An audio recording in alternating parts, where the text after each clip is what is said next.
Hey guys, we are here live at Nationals. We had finished the regional and we are doing our regional deck list. Woo! And we have our boy Robert Decoste.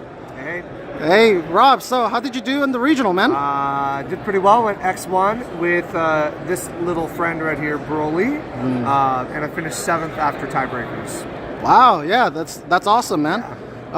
What were your matchups like? Honestly, that was 2 days ago, and I don't remember a lot. Here's what I do remember: 3 red Vegetas, 2 yellow Brolys, and 2 other. I don't remember the other. I lost to 1 red Vegeta, and it was through a terrible misplay, which I'll talk about. But yeah. Alrighty, well, yeah, let's get straight into the deck list. Absolutely. So for those of you who don't know, in case you're unfamiliar with this leader, since it's new, simple and easy on the front side, auto when you swing, draw a card. And when you awaken at a Z unison of cost 2, you'll awaken, untap 1, draw 1, and switch down to 4 life, which is a pretty big, hefty investment. Then we go to the back side. Big action Broly. So this card works is very simple. Whenever you tap energy once per turn, on either player's turn, you draw a card, okay? However, on your turn specifically, when you tap energy and you draw a card, and then there's a secondary clause, if all of your energy is in rest mode, then you can play a Fierce Foe battle card from your hand that's cost equal to or less than your current energy, and play that card, and then your leader will gain 10,000 power until the end of your opponent's next turn. So it's a pretty big thing. There's a lot of triggers in this deck, and so we'll kind of go through that, okay? Let's go into the Z deck real fast, just to talk about a couple things. Here's that unison I was talking about. So the Tapion unison here, we play 2 of here. It's got an uptick, which is insanely powerful. It chooses a unison or battle card in rest mode, and keeps it in rest mode until the end of your opponent's next turn, and it can't restand. And its +0 is just restand this card. But its auto is the bread and butter. When your battle card, or when this card is attacks, you can pay 1, and you can trigger an uptick more than once. So you can do another +1, or you can do another +0. It doesn't really matter, right? So this lets, essentially, you can get this up to like 4 markers on your first turn that you swing with it. So like a really good opening line is this: on turn 2, you swing with your leader, right? After your unison is in play, you'll awaken, you'll untap 1, and you'll draw 1. Okay, well, you need to tap your second energy, so you'll swing with Tapion, and on that swing you can trigger the 1, the leader, so you trigger the, tap the 1 energy, the leader will trigger, lets you draw a card, get plus 10,000 power, and play a battle card. Then you can use your uptick twice, right? So that's like a perfect turn 2 play, and that's pretty standard for this deck, but it gives you an idea of how the autos interact, because when you have pending autos, the turn player chooses how to resolve them in what order. And so in this situation, you're tapping here, this auto, and then this auto triggers afterwards, and so on and so forth. There will be more of that interaction throughout the game. The Z deck, we have this rocket ship. Here's the alt art version. This is what it normally looks like, so we'll just look at the prettier version of it. It's a really cool card, and kind of, I mean, it's super unique. So Z Stack X is, you pay 2 for the card, and then you Z Stack X, and it's saying Z Stack a card based on its Z energy cost. So not the cost up here in the top corner, but the cost underneath here, right? So Z Stack X would be like Z Stack 2, or Z Stack, do I even have a 1? Z Stack 1, if this were a battle card. It's not, right? And so on and so forth, right? So this card, you can pay 2 plus X, and then it comes into play. And then obviously you would trigger your leader skill if you tap out, and then there's a couple permanents. Your opponent cannot attack with battle cards that match skills that are underneath this card. So you Z stack, let's say a Gogeta here for 2, right? It's got deflect, double strike, barrier. So that means when this is underneath the card, your opponent next turn cannot attack with the double strike, barrier, or deflect cards. And unique, right? Well, unique isn't necessarily a keyword, so it doesn't trigger in that situation. Oh, okay. The permanent here, also, your opponent's battle cards that are in rest mode that have these skills also cannot ready to active mode. So like if I were to play this one here, we got a blocker, right? Dual attack. So like, let's say my opponent's blockers are in rest mode, great, they can't restand. That includes like cards that have activate battle restand. This card says, no, you can't do that, okay? The second permanent is you can reduce the cost of the big 8-drop Rolly by 2. And so we'll talk a little bit about that in a little bit. The nice thing is at the end of your opponent's next turn, this card and the card underneath it all go away. You can't have this in play for more than one turn at a time. So I run 2 of this. It's a big explanation on the card, I know, but important. Some cards to stack underneath. Deflect Barrier, Dual Attack Blocker. Deflect, Double Strike, and Barrier. And that's about it, really. I don't really use anything else. I only have 2, so I'm only ever using 2. And these 2 cards encompass a lot of things. Are there other targets? Sure. It's really player's choice. So these aren't playable. I could play this for 3 in this deck if I wanted to, but I really don't. Yes. Explain the unique ruling real quickly, if you don't mind. To my understanding, unique is not a keyword skill. It's like I don't know how they ruled it. It's more like a permanent, but it's in a red box. So it's like you can't like negate a card's unique skill and then play another one. Unique still checks. Right, it's still there, right, and so it may be a red box. It probably should be a pink box, in my opinion. But you know, at this point, who cares what color box it is? So you have those here. Cards that I do play: Vegeta, just to remove stuff, gives critical dual attack. It's been around for a while. Hey, Shenron for the tap. Oolong needs no introduction. And then just a single unison. Things get late in the game. Maybe my opponent's board is completely tapped, and I need a way to tap out. Pay 4, pay 5 for this out of your Z deck. You can clear the entire board in rest mode and then give a double strike on the activate battle. So there's some decency there as well. I haven't used it, but it's there if you need it. Got it. And that's the whole Z deck, right? That's the Z deck. So let's get into the main board. The main bread and butter of the game. Okay, so first and foremost, it's a 50 card list, and I run 50 card list tight 50 because you have to see your secret rare every game. It's kind of how the deck works. So 6 1-drops is usually what my number is for a 50 card list. Why bother putting anything else? This has dual purpose in half the format. So 2 Gohan, and then 4 of the Turles. Turles is great. Top 5, search for any fierce foe, put it in your hand. It also has a secondary auto that's a limit. When you play a fierce foe, either on your turn or your opponent's turn, you can simply discard this card from your hand to tap a battle card they have in play. So it's kind of like a pseudo power of the Super Saiyan. It's pretty decent. 6 1-drops, nothing more to it. Probably the most underwhelming card in the deck is Janemba. You typically don't want to play this off a leader skill because you don't get the draw, because it's in the activate main. But this is pay 1, activate main, draw a card and play this card if you have 2 or more energy. Your opponent has 2 or more energy. Then you can trigger this auto as many times as you want. So if I have 3 energy here, I can go pay 1 for Janemba, and then pay 1 for the auto, pay 1 for the auto, and then trigger the leader skill to play something else. Totally legal, totally perfect. The auto says, quite simply, KO a card in rest mode, ignore and barrier, and give this card 5k power. So trigger it a couple times, 25k dual attack that KOs something in barrier. It's alright. It's a pretty decent card. I don't usually play it a lot, but it's there. My favorite one is Garla Jr., a dual blocker with indestructible. How ridiculous. Also, you pay 1 on the auto when you play it. If you have the extra energy, you can tap a card on your opponent's side of the field and not ignore and barrier and draw a card. This card's great. It freaking cheeses green. It cheeses blue. It cheeses black. I mean, yellow can blanket skills and red can neg it. So don't ever play it against red. It's a terrible card. And then my other favorite is the Hirudegarn. Such a powerful common, but it's deflect, double strike. When it comes into play, you draw a card and you KO a battle card. But its secondary autos, you can pay 1 and you can also draw another card and give it barrier dual attack. So this card comes down on turn 3. If you have the energy to pay the secondary effect, you got a dual attack, double strike, deflect, barrier that drew 2. Insanely powerful, great pressure. Your opponent, it's hard for them to clear it on turn 3 when you have a barrier that's this big. So good. So these cards you want to play when you use leader skill on turn 3. We'll come back a little bit more. All right, the next set of the last of my fierce foes that are like offensive. I run 2 of the 8-drop Broly. Look, I'm not going to be honest, this is a hot take, but I feel like I have enough, I feel like I'm deserving enough to say that this card is just not super great. It's good, but it's not 4 of worthy in the deck. This card can be played for free off the rocket ship. So when you play the rocket ship, it reduces the activate main on this card by 2.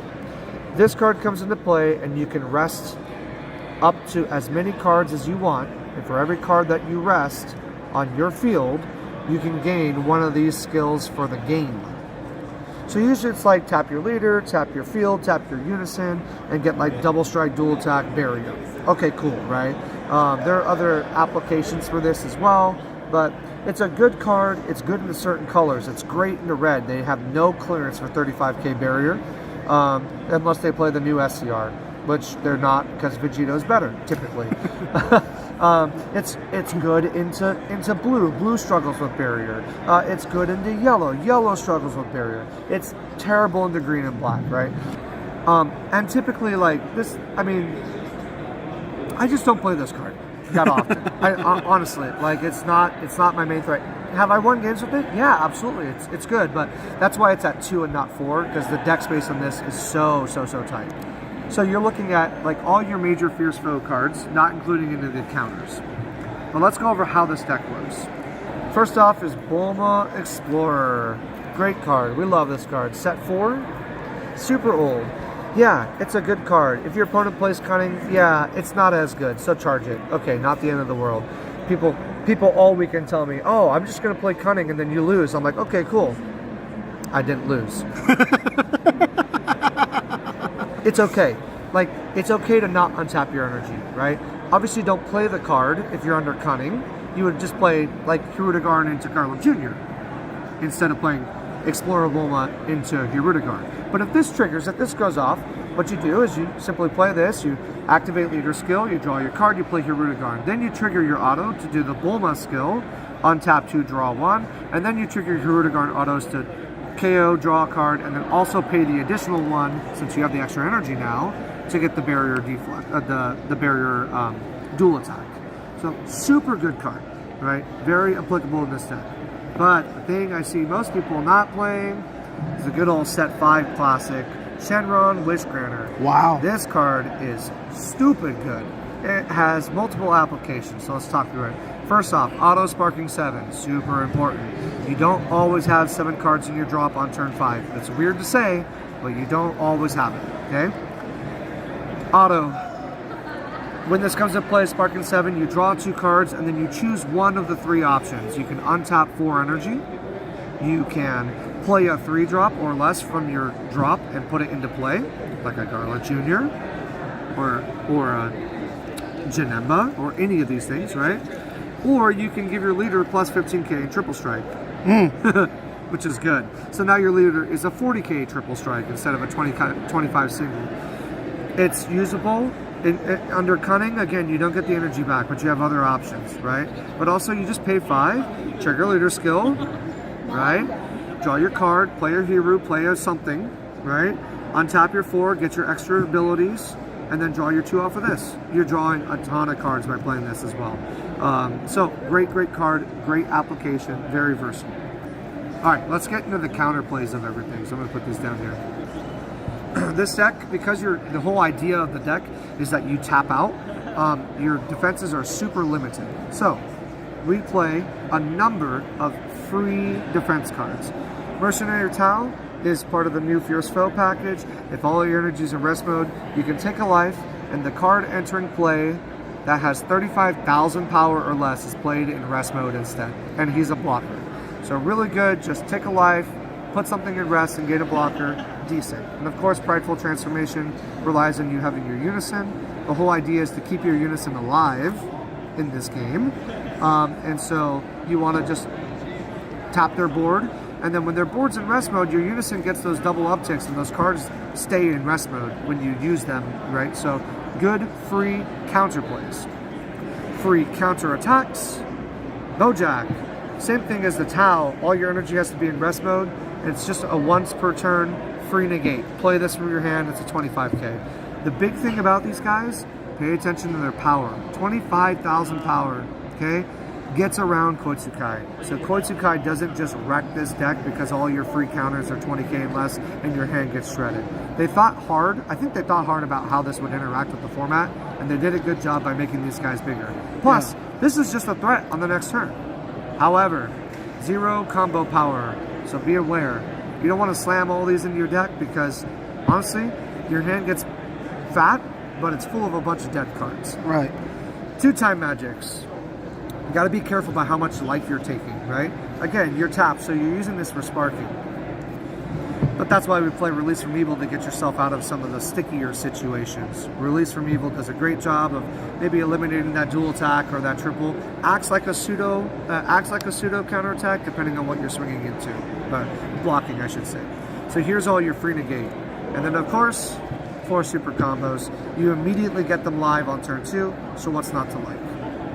Right. All right. So let's go. It wouldn't be me playing yellow if I didn't have all of the one-ofs in the world. So let's start with some of our one-ofs. Here's a free counterattack. Android 17, Spirit Boost 2, play this in rest mode.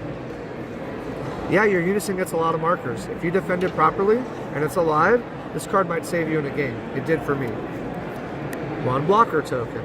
Again, just that extra free negate, something we need to get us over the hump. Okay, let's see. Here's our Overwhelm. Standard. I don't have anything to say. Here's a Fierce Foe card that I love. This is pay 4, draw 2, and tap your opponent's board. Then, that's in the activate main.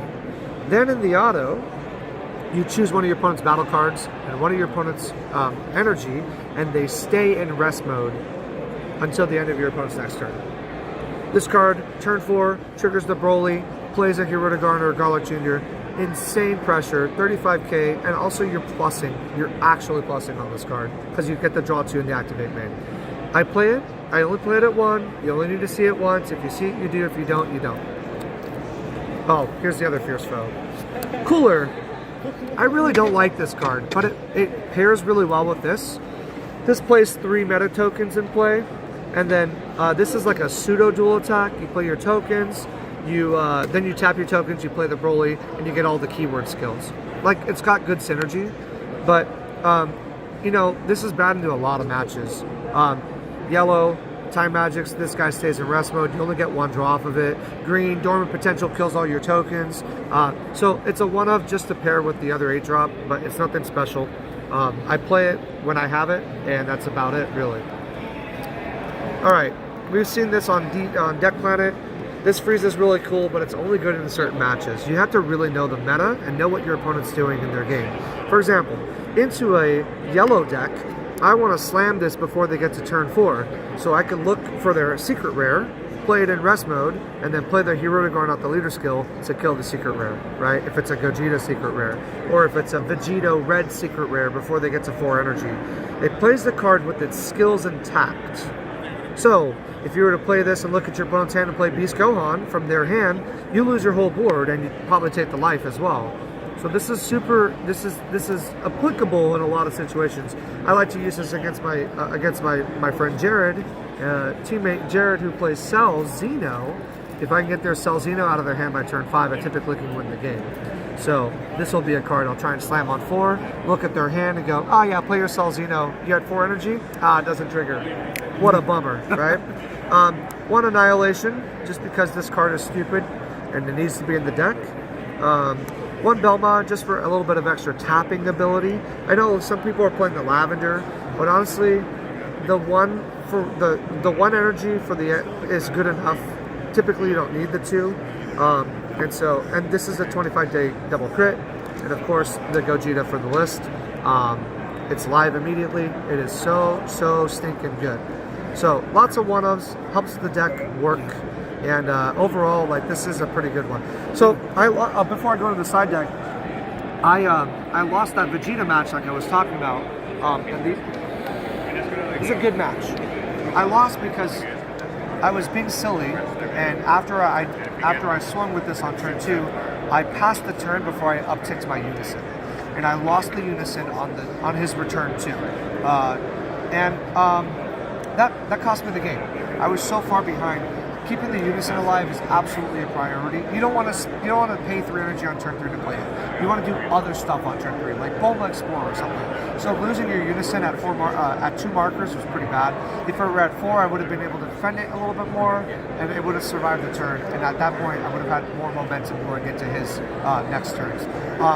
So that was, and that match, I still only lost because he had to play a 2 energy skillless battle card for 1 more swing to get me. Otherwise, he would have died on the crack pack. So even after the big oof, it was still pretty dang close.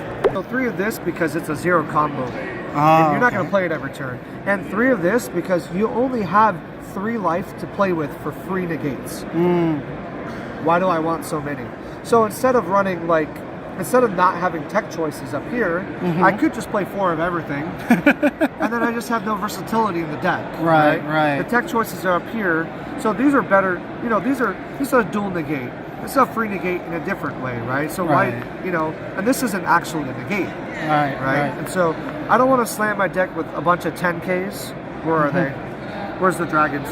10Ks. I don't want to slam my deck with a bunch of 10Ks, extra cards, and 0K combos, right? You're going to lose the game really quickly. And the Tau, you want enough to see them, but also you can't play all of them. Right? So, all right, let's take a look at the side deck. Your standard Koitsukai, I side these in certain matches, like red, especially when they're not playing extra cards. It's a pretty decent late game punish their hand. Just the respect for Mill, For Zamasu, Cooler, all of them. It's just respect. You gotta respect it. T-Bow is good for blue. You want to get through their floodgates as much as possible. A second Overwhelm for the aggro matches. Turns out it's pretty good. Also for the aggro matches, this new Frieza up here. Ooh. Yeah, I like this card. This is the MVP of the set for me, for yellow. Pay 1, draw a card, and play this card. And then it says when it attacks, you can choose one of your opponent's battle cards and switch it to rest mode. And if that card is a Saiyan, KO it and restand this card. Yeah. Insane value. And what was running around all weekend? Red Vegeta, which plays what? All Saiyans. Yeah. So, Racist Frieza, super good. Okay, that's nickname for that card, right? It. Yeah, Racist Frieza. Racist Frieza. Yeah.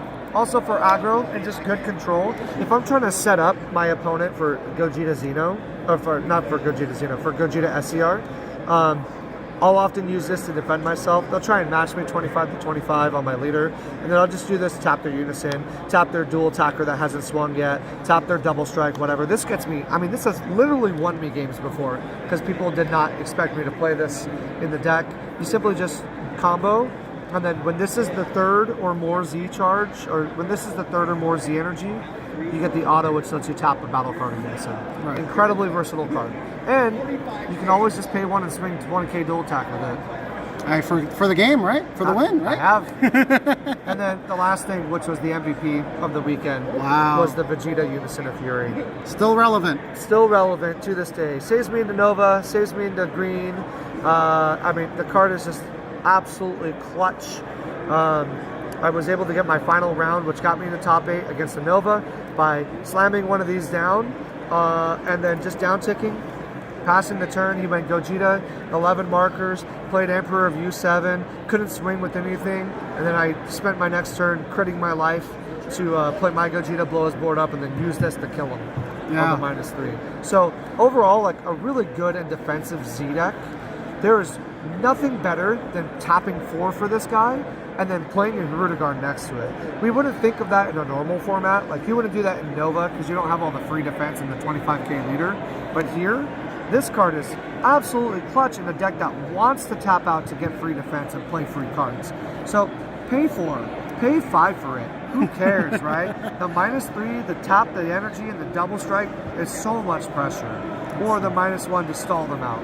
So, now, one small caveat, and I apologize, I didn't preface this before. This side deck is slightly different than the side deck I played in the tournament. I had altered this to play it for Nats as a backup deck in case I didn't want to play Nova. So my actual deck that I registered, we'll put in the link below as well, so you can see what I played versus what I actually edited to after the tournament. I did not play all of these cards. I think it was like this was in the tournament, right? And I don't think I played these in the tournament. I think I signed them in later, right? So my side deck is different from what I played in the event, but this is what I ultimately curved out to. Right. Alrighty. Well, thank you so much, Rob. Yeah, any shout outs before you call it? I mean, shout out to all my teammates for helping me put this together. There was a lot of talk in the chat about how Broly was bad, and I was just sitting here going, okay, sounds good. No, but then there were some who were like, yeah, Broly seems really good. Broly's fantastic. It's a really great and unique way to play, and I love it. But to my teammates, to my buddy Daniel, who's currently right now literally fighting for his life in top 4 of world championships. Here's his mat. Oh! And here's his little energy marker. Oh my gosh, that looks so good. So he is like my #1 testing partner. He and I live like 15 minutes away, and we're always playing 3 times a week, always testing. So I'm really proud of him and happy for him for his stuff. And you'll see his deck profile later. And all of my teammates for doing so well at our nats. So. Yeah, for sure. Well, thank you so much, Rob. I'll see you guys later.